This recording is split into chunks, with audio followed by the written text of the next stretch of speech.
Forbidden technology is forbidden for good reason. It wasn't a decision that was come to lightly. It was driven by necessity. After the destruction of Zoroastra at the hands of the abomination Queen Rankusha a millennium ago, it became clear that some power simply does not belong in the hands of man.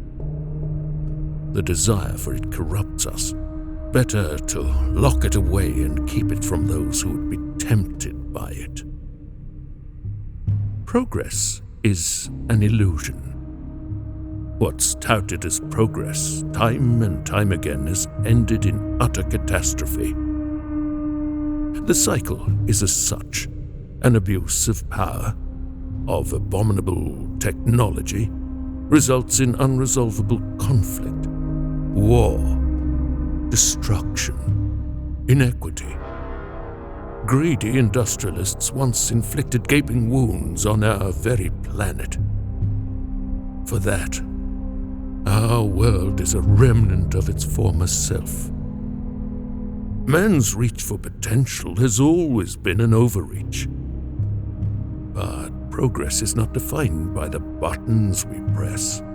Progress can take on a different form in how we relate to the world and the people around us, the gods we worship, the principles we embrace, the problems we solve, and the choices we ultimately make.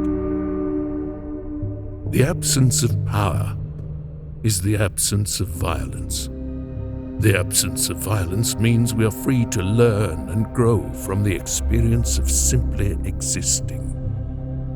This is a vision of the future that the Order fights to protect, a future limited to benevolent technology, a future that doesn't stretch to satiate that thirst for more after there is nothing left to drink, a future free of Jardakai. It's for this reason that the Order sought to harness the Etruvian. An Etruvian tempted by power is a threat to that vision. We were lucky with Artedimus, but he kept to the mountains. He was no good to us removed. We needed someone strong who could inspire others with the word of Jardeka, and Jardeka alone. An Etruvian who could guide us down a path of true spiritual awakening. And so we installed ourselves at Bothema. There we would build the perfect Messiah. But what we got was the abomination. I blame myself. He wanted to see the seminary. I thought my teachings had fortified him against his Jardakai nature. He had me deceived. We tried for years to reform him, to erase what he had seen, but we had made him too strong, too difficult to control. He left us no other choice but to kill him or cast him out. I had enough mercy left to let him live, a choice I now regret. Even when facing the possibility of complete annihilation, I believe it better to die by some external force than to push against destiny and go out grappling with the darker aspects of our nature. The only way to break humanity's cycle of self-destruction is to break ourselves. A man without legs can't walk off the edge of a cliff. But he can be thrown, and that's exactly what Chartrulean will accomplish. By his hand, we'll all be tossed into the pit.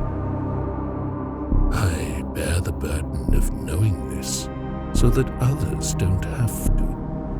I have allowed myself to be tempted by power.